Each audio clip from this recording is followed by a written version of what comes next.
Olá para você que acompanha o USCS Consciência, um programa que busca profissionalizar o campo da divulgação científica e dar visibilidade a projetos desenvolvidos na Universidade Municipal de São Caetano do Sul. O USCS Consciência foi criado para conectar ciência e sociedade e se dedica à prática de divulgação científica a partir dos meios de comunicação em diferentes formatos e linguagens.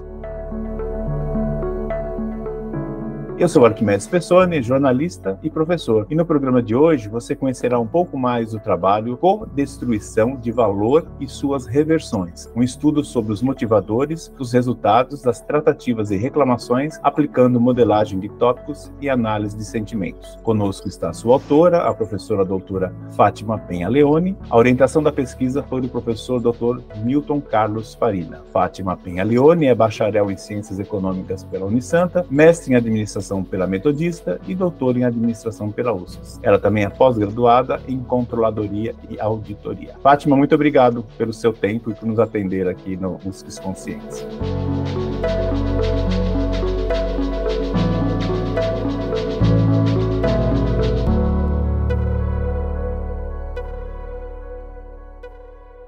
Eu é que agradeço o convite. Um prazer enorme estar aqui. Então vamos lá. Eu li o seu parrudo trabalho, né? Foi um trabalho de dedicação, de fôlego, quant e qual. A gente vai falar um pouco sobre ele, né? Mas logo lá no comecinho, na sua pergunta-problema, né? Você trabalha com 3 conceitos que, para quem não é da área de administração, soa como novidade. Então eu vou ler aqui para você a pergunta e aí você pode começar pela explicação da sopa de letrinhas aqui, que é as suas coisas, né? Então a tua pergunta é o seguinte: quais os principais motivadores que levam as empresas a incorrerem na codestruição, que é o CDV, correcuperação, CRCV, e corredução de valores, CRDV, após ações corretivas para solucionar reclamações de clientes? O que é isso, Fátima? Conta pra gente. Pois é, as palavras são enormes, né? São termos imensos, mas na realidade é um contexto assim muito rotineiro na vida de todos nós. Ele envolve as tratativas que são dadas entre empresas e consumidores e os seus resultados durante um processo de erro e a sua correção. Então vamos lá. O segmento que eu trabalhei,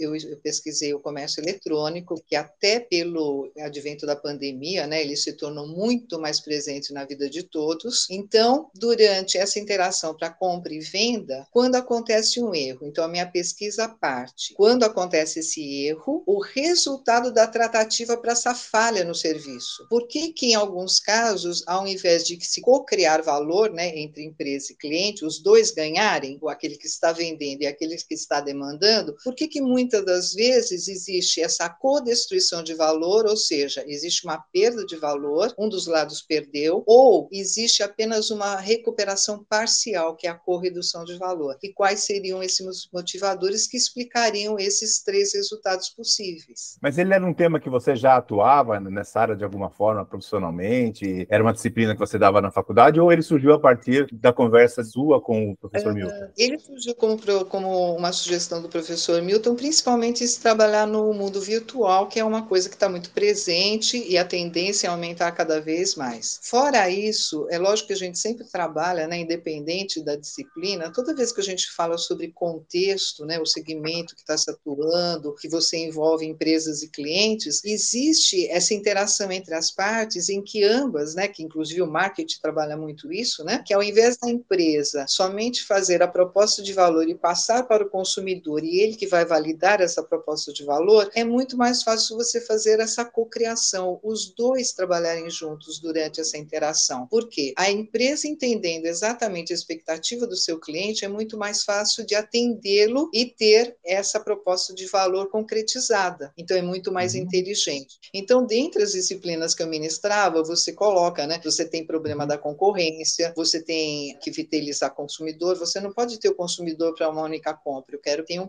compras recorrentes. E que para isso aconteça, tem de ter um bom relacionamento entre as partes. Então, aí já entra na parte do marketing de relacionamento, na parte do pós-venda. Então, muitas vezes a empresa monta um site fantástico, uma publicidade muito bem feita, a construção de uma boa reputação da marca é muito bem feita, mas onde ela vai pecar? No pós-venda. Quando existe algum erro, porque esse erro não é bem tratado e ele não culmina numa cocriação num segundo plano. Muitas vezes existe uma redução do valor que poderia ser adquirido por ambas as partes, ou muitas vezes existe uma perda total de valor pela falha da falha, ou seja, que é uma coisa preocupante, né? É o erro recorrente. Erra-se num primeiro momento, na hora de corrigir, erra-se novamente. E eu não vou dar spoiler, porque a gente vai chegar lá no final e a gente vai ver que o consumidor não perdoa nessa hora, né? Isso pode afetar negativamente não só a marca, né? Como... é a maior ação, exatamente essa. Eu trabalhei, obviamente, né? Porque como eu precisava de subsídios para as pesquisas, então eu trabalhei com aqueles consumidores que registram a reclamação num site de reclamações, que foi o consumidor.gov.br, foi esse que eu escolhi, e aqueles que fazem a réplica, porque para a finalização da reclamação não existe necessidade de fazer comentários sobre o procedimento, a experiência, sobre a resolução, que o site exige para finalizar e que se dê uma nota. Então eu precisei filtrar para pegar os que tinham as réplicas, tanto de resolvidos como de não resolvidos. E por que que eu peguei os dois? Aí já vem uma parte que eu acho que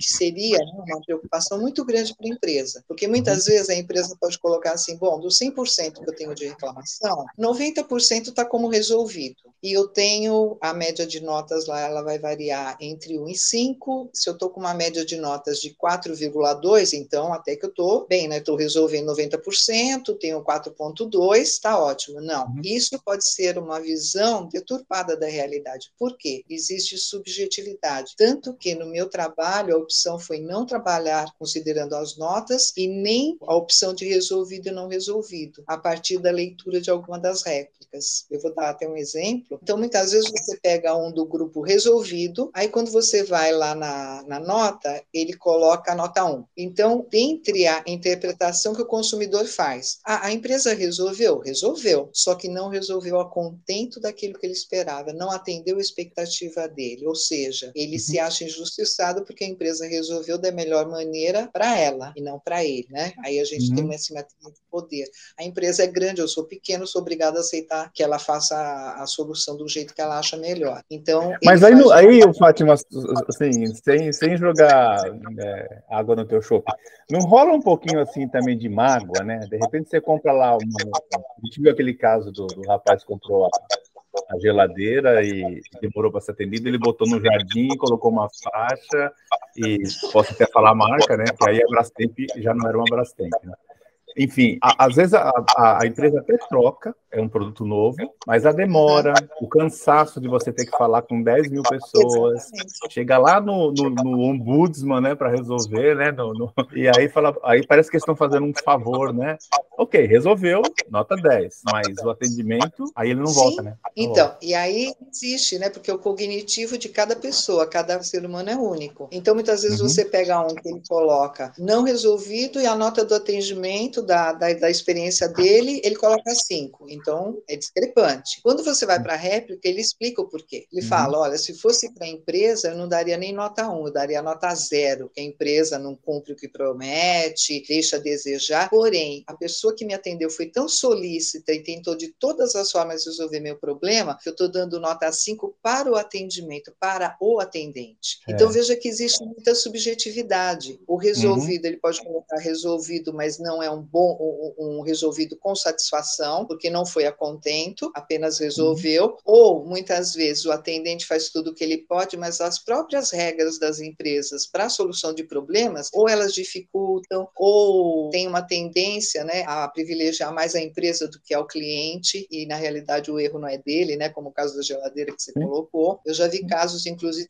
de cliente que leva o produto até a porta da loja, quebra e joga dentro da loja, né? Ele perde o produto, ele perde o dinheiro, mas ele faz essa questão de mostrar a realidade do atendimento que ele está recebendo. E esse que é um fator agravante, por quê? Na esfera virtual, a possibilidade que as redes sociais, ou mesmo esses sites de reclamação, que eles dão de visibilidade, esse boca a boca, ele tem uma influência crucial. Se ele for positivo, ele vai influenciar de maneira benéfica a empresa, mas se ele for negativo, ele pode acabar com a reputação de uma empresa dentro do mercado, né? E isso é um fator muito preocupante. Eu confesso que eu não conheço o consumidor.gov.br, porque normalmente, eu até orientei um trabalho sobre, eu fui para o Reclame Aqui, né? E o Reclame Aqui tem a questão de, quando eu tenho esse hábito, vou comprar algo numa empresa virtual, jogo o nome, se tem reclamação. E normalmente o que eu vejo é a taxa de resposta, né? Que pode ser positiva ou negativa. Mas assim, se o cara te ignora, eu falei, bom, não vou nem comprar nada, porque é uma empresa que ignora o consumidor. Eu achei interessante essa história do seu Gov aqui. Agora, Fátima, eu vi lá que metodologicamente, você teve um trabalho quanti e quali, e foram 39.399 réplicas. Mulher, como é que você conseguiu fazer isso tudo? Foi no braço ou teve software? Não, tudo com software, né? Utilizando inteligência artificial e usando também a ajuda de um estudante da ciência da computação, que ele me ajudou muito para fazer a coleta, né? Através do robô, para fazer toda a filtragem que se precisava. Então, foi coletado aproximadamente, né, 40 mil réplicas, mas dessas, como eu precisava descobrir os motivadores, né, para depois classificá-los em 8 dimensões, né, que foram as dimensões encontradas, eu finalizei com 13.712 réplicas. Só, eu né? precisava entender por que a pessoa estava insatisfeita com a resolução da empresa, né? Então, eu precisaria de um comentário. O ponto de corte que foi colocado foi as réplicas que tivessem, né? Primeiro, teria de ter a réplica, e segundo, as réplicas que tivessem um mínimo de 140 caracteres, que dá mais ou menos uma linha e meia num papel A4, né, digitado, para que você entendesse o que estava acontecendo. Aí eu vi que a partir daí você transformou em positiva, negativa e neutra. Isso, foi usada a análise de sentimento para poder classificar. Por quê? O que me chamou muita atenção é exatamente essa zona, eu vou chamar de zona cinzenta, porque veja, eu usei análise de sentimentos, e para você mensurar o sentimento de um ser humano é uma coisa muito complexa, né? Então é uma coisa assim, a linha que divide entre positivo, negativo e aquele que está no meio termo, né? Ele tem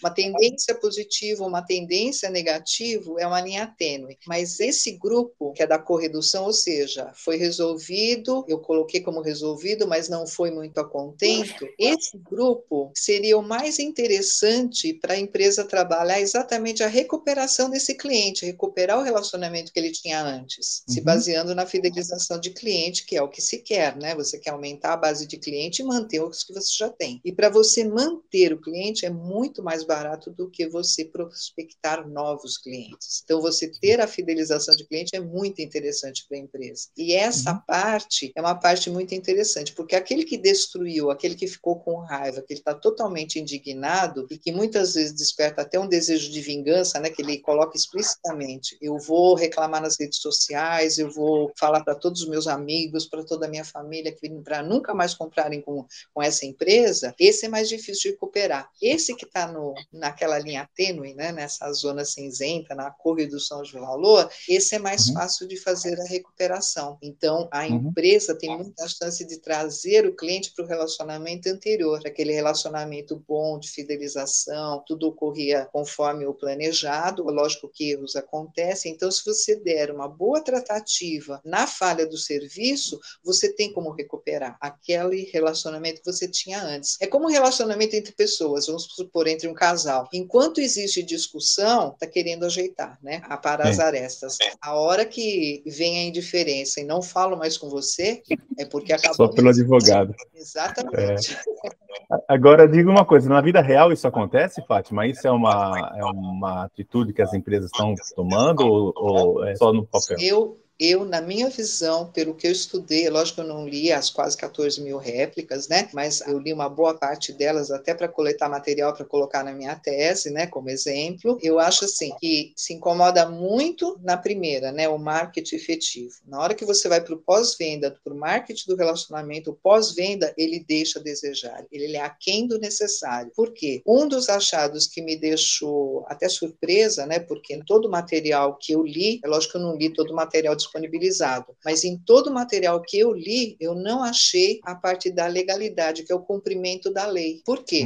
Provavelmente se considera que toda empresa de grande porte ela deva cumprir a lei, né? De mandar nota fiscal, de respeitar o direito do consumidor, porque a gente tem o CDC, o Código de Defesa do Consumidor, e não é isso que acontece. Então, o mínimo necessário, que é ter uma empresa que haja conforme a lei, você não tem. E aonde que esbarra isso? O Código de Defesa do Consumidor, ele é muito claro. Quando existe uma desavença, por exemplo, eu compro um produto, a empresa não me entrega, sou eu, consumidor, que decido qual a solução que eu desejo. Então, ele tem 3 opções. Ele pode forçar a efetivação da operação, ou seja, forçar a entrega. Eu cumpri a minha obrigação, você tem a obrigação de me entregar o produto. Essa é muito difícil, principalmente na parte de consumo, né, de bens. Essa parte é mais difícil. As 2 outras opções que ele teria, mas ele pode ainda brigar que seja entregue o produto. Ele comprou, ele pagou, ele fez tudo certinho, a empresa tem a obrigação de cumprir aquilo que ela ofertou. A segunda opção que ele tem é de ter o seu dinheiro devolvido, corrigido monetariamente. Pelo que eu saiba, as empresas não fazem isso. Elas te devolvem exatamente aquilo que você pagou. Não tem a correção. Quando que ocorre essa correção monetária? Quando a pessoa, por exemplo, a empresa demora 6, 8, 10 meses, né? É uma falha monetária gravíssima para fazer o estorno. O consumidor se sente extremamente lesado, porque aquele valor que ele vai receber, ele não consegue comprar um produto similar em outra empresa, porque já aumentou o preço, então ele tem de entrar na justiça para pedir essa correção. E a terceira seria a opção dele aceitar o vale compras e pegar um outro produto. Mas quem decide qual das soluções disponíveis vai ser feita é o consumidor, não é a empresa. E você vê muita reclamação de cliente assim, eu quero a devolução do meu dinheiro e eles estão me forçando a aceitar o vale compras. Eles lançaram o vale compras para que eu entre no site e pegue um outro produto. Quer dizer, você está lesando um direito já adquirido, que é mantido pela lei, que é resguardado pela lei que já existe. Então, se nem isso não é respeitado, você imagina aquilo que a lei ainda não dá suporte, né? Então, o consumidor é a parte frágil, né? Como a lei coloca que ele é hipossuficiente, é a parte mais frágil nessa relação, porque a empresa é uma empresa de grande porte, e aí que você começa a ver os motivadores, né? Essa assimetria de poder, esse descaso com a vontade do consumidor, a publicidade enganosa, porque tudo que você promete não cumpre, é uma publicidade enganosa, então você colocou que você tinha que você entregar e você não entregou, ou que você ia entregar em uma semana e você demora 3 meses para fazer a entrega. Então vejam que ainda são coisas que não deveriam mais existir com tanta intensidade. Quando você entra lá nas réplicas, você vê que isso ocorre com uma intensidade muito maior do que você espera. Verdade. O seu orientador, professor Newton, quando eu perguntei para ele sobre a importância do seu trabalho, ele colocou assim: a tese realizada por Fátima apresenta um caminho que as empresas podem utilizar nos registros de reclamações dos seus consumidores, de forma a evitar a codestruição e corredução de valor e enfatizar a correcuperação de valor, uma vez que o valor é um dos conceitos básicos em relação à empresa e cliente. Você acredita que essas empresas estão atentas para esse caminho? Porque como a gente está indo para o caminho do online, né, normalmente, né, eu fujo, por exemplo, de shopping, né, então eu vou comprar alguma coisa, eu vou lá e compro, porque eu não quero pagar estacionamento, não quero lugar que tem muita gente, né, porque eu quero aquilo, você compara preços, né, então tem várias vantagens, né. É claro que feira livre eu prefiro aqui, vou pegar banana, tá, mas coisas assim, outras coisas eu prefiro lá. E as empresas estão se ligando nisso, que não basta prospectar novos clientes, mas sim dar atenção àqueles que não foram bem atendidos na vida real? Então, esse é o fato alarmante. Você dá muita atenção para a primeira compra para conseguir o cliente. Depois, a sua manutenção ou quando ocorre um erro, não é dada a devida atenção. Isso é um fato alarmante. E o trabalho, ele serve como um caminho a ser seguido, né? Porque o que eu fiz com uma amostra geral de várias empresas, não definidas, define empresas, porque não era esse o objetivo, mas a empresa ela pode replicar o meu trabalho e descobrir dentre esses, foram 17 motivadores classificados em 8 dimensões, do mais problemático para o menos problemático, como foi o que eu descobri, por exemplo, na que engloba a amostra de maneira geral, e depois eu fiz ela dividida nas 3 categorias, né, na redução e na co-destruição, né, nas 2 categorias que existe essa perda de valor, os 4 primeiros motivadores são os mesmos, eles só mudam a ordem. E um detalhe também que eu percebi no trabalho que é colocado. Quando, com exceção de reclamações sobre a segurança de dados, esse tipo de reclamação geralmente é só a reclamação de que alguém invadiu a conta, usou indevidamente os dados do cliente, ou fez compra indevida no nome do cliente. Então, esse daí ele vem isolado. Nos outros, é muito difícil você ter uma réplica que não tenha pelo menos 2 motivadores. Então, por exemplo, errou, não entregou o produto. Então, teve o primeiro erro. Aí nós vamos lá para a recuperação, né? Para tentar cocriar o valor no segundo momento. Então eu vou devolver o dinheiro. Perfeito. Aí eu atraso 4, 5 meses. Então, você esbarra na falha monetária. Quando você vai devolver, você não corrige monetariamente e, com agravante, ao invés de você devolver o dinheiro, você lança um vale-compras. Quer dizer, então eles vêm de mãozinhas dadas, né? O cliente, aí ele coloca na réplica, olha, liguei, pedi, falei que eu não quero vale-compras, isso daí é um atendimento inadequado, você não está dando atenção para aquilo que o cliente quer, você está ignorando o cliente e fazendo do jeito que você quer. Isso é um atendimento inadequado. Então, você veja, né, que os problemas, eles vêm juntos. E aí vem a parte boa, nem tudo é ruim, tem a parte boa. Se você mexer naquele que mais te causa problema, que vão dando a recorrência de erros, provavelmente você diminui os outros. Ou seja, se você não fizer a propaganda enganosa de tentar vender algo que você não tenha para entrega, você evita que você tenha uma falha monetária. Então, pode ser que o teu pós-venda não seja tão bom, mas se você evitar esse tipo de falha, você não vai ter a recorrência de erros. Se você, na parte monetária, você não entregou o produto, ele está aceitando a devolução do dinheiro. Se você não forçá-lo a aceitar um vale-compras, você vai resolver o problema e ele vai ficar satisfeito. Não vai gerar, por exemplo, uma cobrança pela lei ou uma reparação pela lei, que é uma dos motivadores, né, que a pessoa deixa explícito. Olha, eu vou entrar no juizado especial de pequenas causas, né, no especial civil, porque eu vou fazer valer o meu direito, porque eu tenho direito a escolher a forma como a solução deve ser dada, não o que a empresa quer fazer. Então, você diminui também os outros problemas. Sabe o que eu sinto, Fátima? Que eu acho que existe um excesso de automação nessa relação, né? Você não consegue falar com gente, né? Dou um exemplo, esse relógio. Eu comprei 2 relógios, que é aqueles que marcam quanto você anda, batimento cardíaco, numa empresa daqueles cauda longa. Comprei, chegaram, paguei, sei lá, R$80. Um deles não funcionou.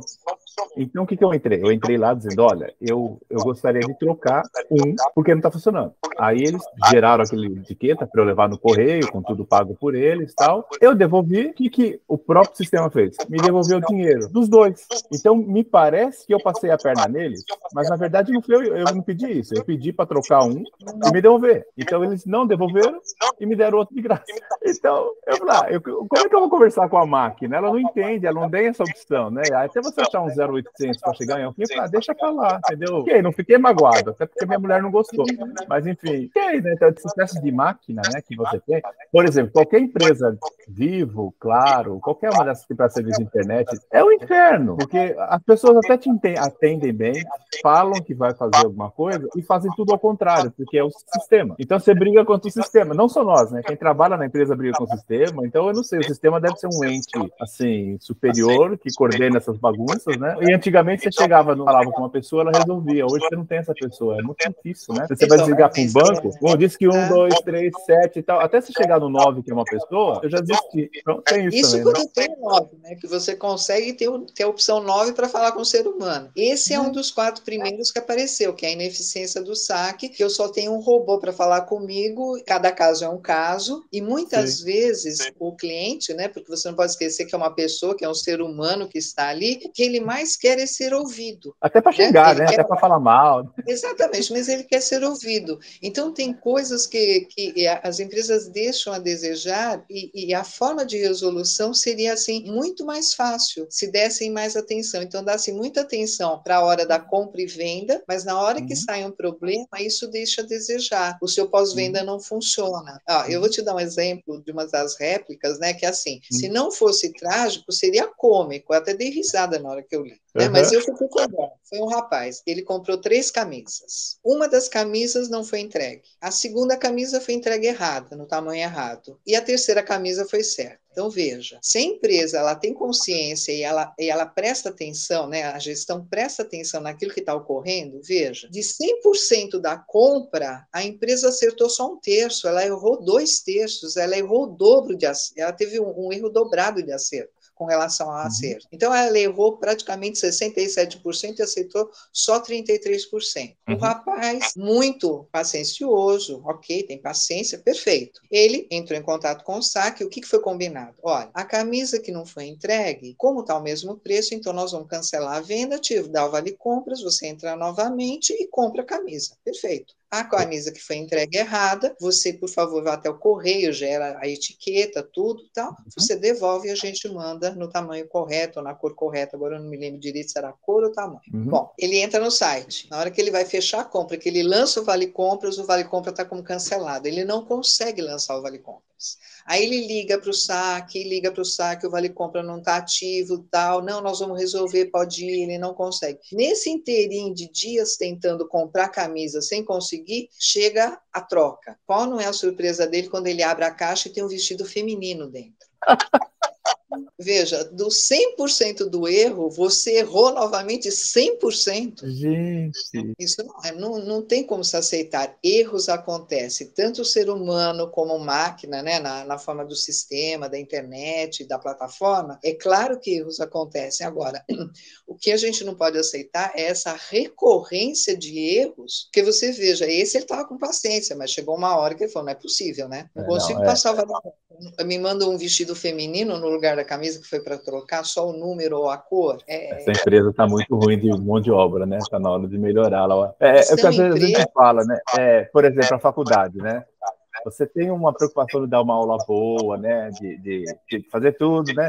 E aí, por exemplo, na época do vestibular, o cara liga e pergunta: você tem para a USP? Vamos examinar, vai falar a USP, porque aí eu posso ter mandado embora. Vocês têm o curso de administração? E a pessoa que atende fala: não. Como não? Né? Tem, né? Então, assim, é uma pessoa mal... O primeiro contato da empresa tem que ser a pessoa mais qualificada. Como você chega numa UBS, você tem que passar pelo acolhimento, tem que ser uma enfermeira, no mínimo, para saber se você está bem, está mal, está infartando, né? Porque pode colocar a tia da cozinha, né? Então, essa preocupação do primeiro atendimento parece que fica perdida, né? Sem dúvida. Eu vou tomar a liberdade de falar alguns achados que me deixaram, assim, um pouco surpresas, né? Que eu não esperava, como esse caso da legalidade, não só esses três exemplos que eu já dei, né, que seriam a falha monetária, né, o direito a reembolso corrigido monetariamente, como é aquele direito, né, que como é venda por catálogo, você não está com o produto em mãos, né, você não tem contato direto com o produto, então ele é considerado uma venda por catálogo. Então o cliente tem direito a devolver após 7 dias do recebimento. Também tem empresas que não respeitam, não aceitam esse tipo de coisa, ou eles dificultam para passar os 7 dias e falar que você perdeu o prazo. Fora isso, o que me chamou a atenção é essa parte da legalidade, que você tem também aquele cliente que, além de ele ficar indignado com a solução dada ou não dada, né, você não deu solução para o problema dele, aquele que ele cobra, que ele vai para reparação, que eu pus o nome do motivador de reparação pela lei, esse é mais grave, porque ele desenvolve aquele desejo de vingança. Então, além de eu estar indignado, fazer o boca a boca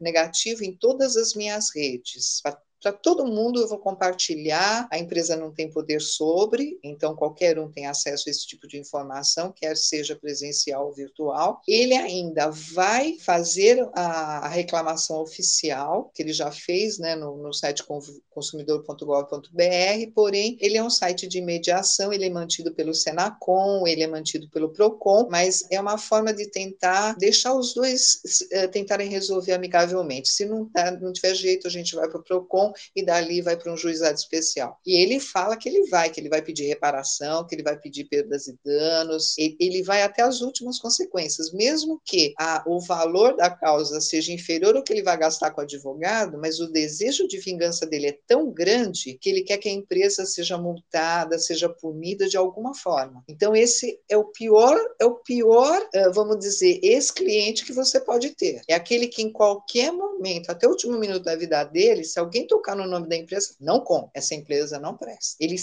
não vai dar uma segunda chance, né? Uma outra coisa que também foi um achado, foi esse problema da subjetividade. Então não sei se as empresas, talvez, por só considerarem o percentual de resolvidos e não resolvidos, estiver dentro de um patamar aceitável, está tudo certo, e a média da nota, né, que o próprio site, tanto o Reclame Aqui como o consumidor.gov.br, eles dão a média de notas, né? Então, se eu estou com uma nota acima da média, eu também estou bem, então eu não preciso mudar nada. Não, você tem de ler os comentários, é muito importante isso. E um alerta também, agora eu vou falar do outro lado, que é a parte mais fraca, o lado do consumidor, né? Nós, como os consumidores, também, nós não podemos ficar só na nota e na parte de resolvidos e não resolvidos. A gente também tem que se basear nessa réplica. Por quê? Porque muitas vezes pode ser resolvido, mas não a contento. Deixa a desejar, né? É um serviço que deixa a desejar. Então, essas são as partes mais importantes, né, que eu considero do trabalho que eu fiz.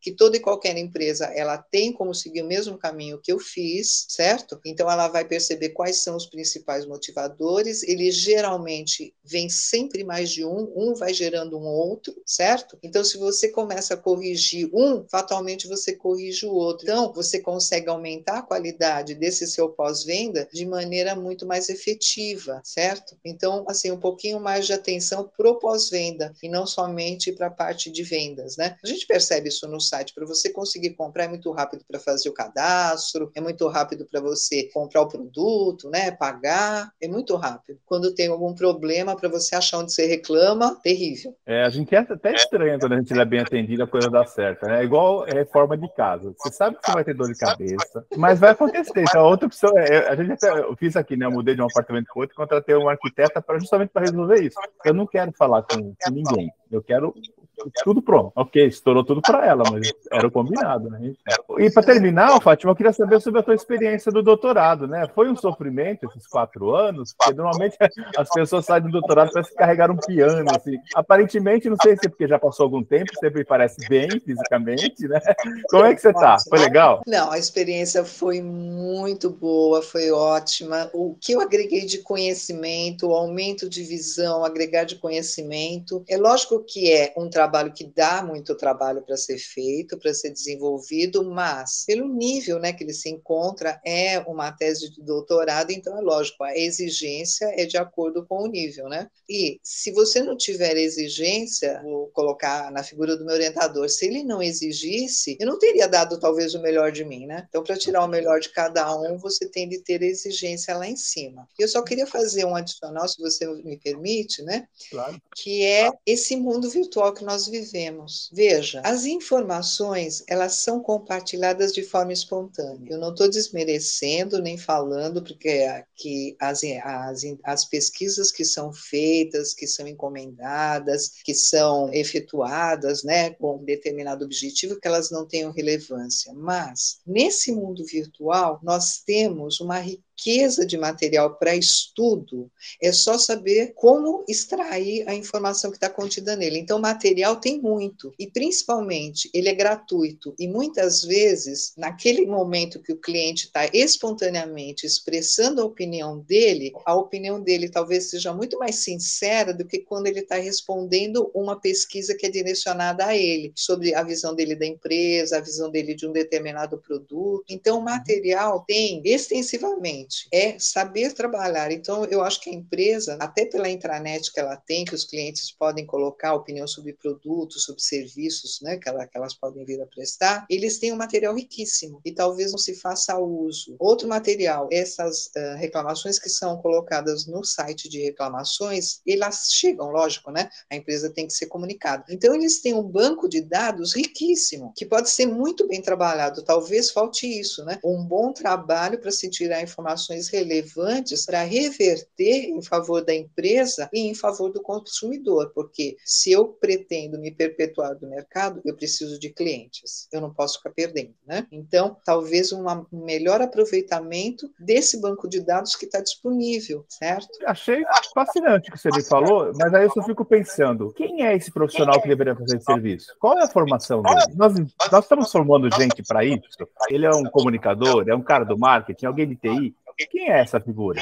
Aí eu vou entrar num outro ponto que também eu acho que é uma coisa muito necessária pela evolução da nossa sociedade que está indo a passos rápidos, né? A gente agora tem inteligência artificial que conversa conosco, interage, faz tudo. Cada um de nós é formado numa determinada área. É lógico que a gente tem uma visão sobre o todo, porque a gente estuda várias disciplinas, vai ao agregar de conhecimento. Mas cada um de nós é mais especializado numa determinada área. Então, aí entra a necessidade da interdisciplinaridade. Se você quiser ser ótimo em tudo quanto é área, eu acho que não vai dar tempo de você estudar muito a fundo para ter excelência em tudo. Então, é um conjunto de profissionais. Então, é o profissional da ciência da computação, é o profissional de tecnologia da informação, porque ele vai desenvolver os algoritmos, tudo. Quem os direciona? Nós. Que nem eu na minha área, eu precisei desse profissional para que ele entendesse o que eu precisava, como se fosse, vamos colocar assim, eu vou falar metaforicamente. Eu tenho de fazer uma entrevista com gestores, mas um dos gestores é árabe, ele só fala árabe, e eu não falo árabe. Eu não tenho que pôr um intérprete. Então, quando eu tenho que conversar com a máquina, é a mesma coisa. Eu preciso de alguém que fale a linguagem de máquina para explicar para a máquina o que é para ser feito, né? Como é que tem que ser